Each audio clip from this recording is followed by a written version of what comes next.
আর রাজ্যে একটা সরকার আপনারা পেয়েছিলেন, 34 বছর ক্ষমতায় ছিলেন, খুব খারাপ কাজ করে গেছে। 34 বছর একটা সরকার বিনা পয়সায় লেখাপড়ার সুযোগ করে দিয়েছে, কি অপরাধ বলুন তো?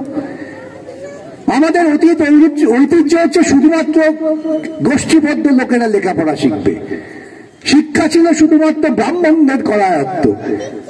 এই সরকার সে বলছে লেখাপড়া সবাই শিখবে, বিনা পয়সায় লেখাপড়া। গ্রামের গরিব কৃষকের ছেলেও স্কুলে যাবে, কলকারখানার শ্রমিকের ছেলেও স্কুলে যাবে, আর কলকারখানার মালিকের ছেলেও স্কুলে যাবে। এত বড় একটা অন্যায় কাজ বামফ্রন্ট সরকার করে গিয়েছিল, সেই অন্যায় কাজটাকে ভাঙা দরকার। এই সিপিআইএম নামে একটা নচ্ছার দল আছে, তারা সবসময় উল্টো কথা বলবে। আমরা বলছি লেখাপড়া শিখিও না, ওরা বলছে লেখাপড়া শেখাও। কিন্তু মানুষ এতদিন পরে ঘুম ভেঙেছে যে পশ্চিমবঙ্গের শিক্ষা বিক্রি হয়ে গেছে বাজারে, আর আপনার আমার ঘরের ছেলেরা লেখাপড়া শেখার সুযোগ পাচ্ছে না। কার ঘরের ছেলেরা পাচ্ছেন? যার বাবা ধনী, পয়সা আছে, যে প্রাইভেট স্কুলে যাচ্ছে, ঝকঝকে চকচকে বাড়ি।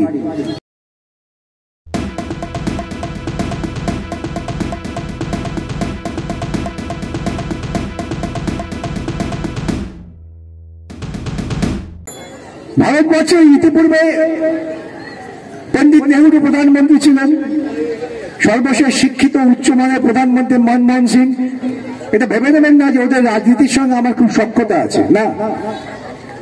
কিন্তু সত্য কথা তো বলতে হবে যে ভারতবর্ষের বুকে ইতিপূর্বে যত সব প্রধানমন্ত্রী পেয়েছি, দু একজন ব্যতিক্রম না হলে সকলেই মোটামুটি ভারতবর্ষের যে বৈচিত্র্য, ভারতবর্ষের যে ধর্মনিরপেক্ষ চরিত্র, স্বাধীন মত প্রকাশের অধিকার, স্বাধীন চিন্তার অধিকারের পরিবেশকে রক্ষা করার চেষ্টা করেছে। ভারতবর্ষের জাতীয় সম্পদ তৈরি হয়েছে, জনগণের টাকায় বড় বড় সেচ প্রকল্প হয়েছে, ব্যাংক জাতীয়করণ হয়েছে, ইন্স্যুরেন্স কোম্পানি জাতীয়করণ হয়েছে। কার লাভ হয়েছে? আমার আপনার।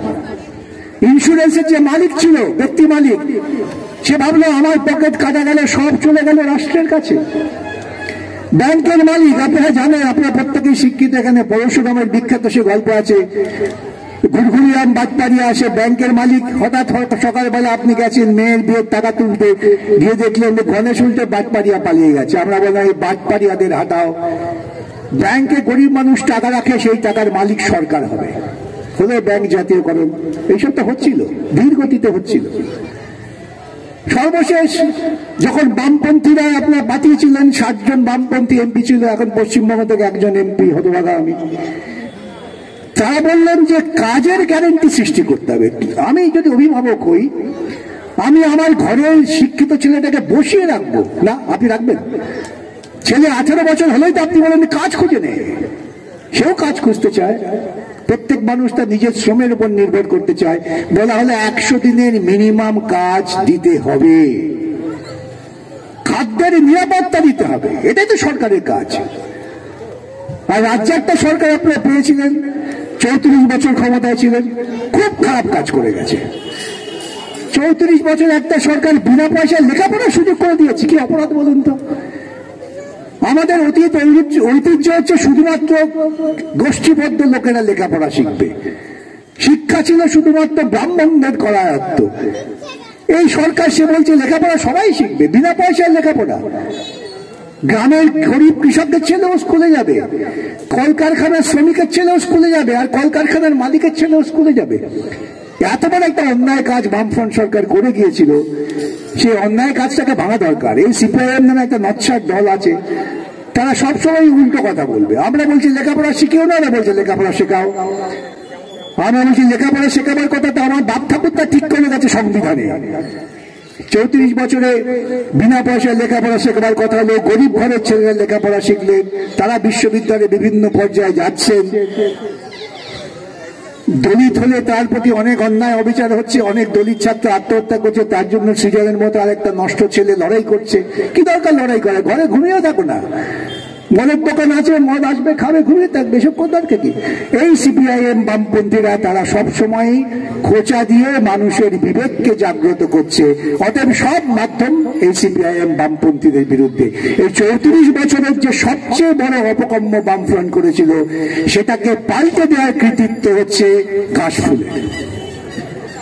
ঘাসফুল ক্ষমতায় এলেন, তারা এসে এই শিক্ষার উপর আক্রমণ কি হচ্ছে আজকাল আমাকে বলতে হবে না, গোটা এই প্রচার মাধ্যমে ঝাঁপিয়ে পড়ছে। আমি আসছিলাম, এখনই আমাকে ফোনে ধরছে কালকে কি রায় বেরোবে, কালকে কি রায় বেরোবে, সেটা কালকে বেড়ে যাবে। কিন্তু মানুষ এতদিন পরে ঘুম ভেঙেছে যে পশ্চিমবঙ্গের শিক্ষা বিক্রি হয়ে গেছে বাজারে। আর আপনার আমার ঘরের ছেলেরা লেখাপড়া শেখার সুযোগ পাচ্ছে না। কার ঘরের ছেলেরা পাচ্ছেন? যার বাবা ধনী, পয়সা আছে, যে প্রাইভেট স্কুলে যাচ্ছে, ঝকঝকে চকচকে বাড়ি। প্লিজ চুরি করবেন না। একজন কন্টেন্ট ক্রিয়েটার অত্যন্ত কষ্ট করে তার কাজকে এগিয়ে নিয়েছে, তাই তার কাজকে সাপোর্ট করুন, তার কাজকে ভালোবাসুন, কিন্তু তার কাজ নিজের নিজের চ্যানেলে তুলে দেবেন না। কারণ জানবেন পাইরেসি কিন্তু একটা অত্যন্ত দণ্ডনীয় অপরাধ। আপনারা দেখছেন আওয়াজ, রোজকারের হক কথা। For more updates about Awaaz, please subscribe our YouTube channel Rajshekhar thali.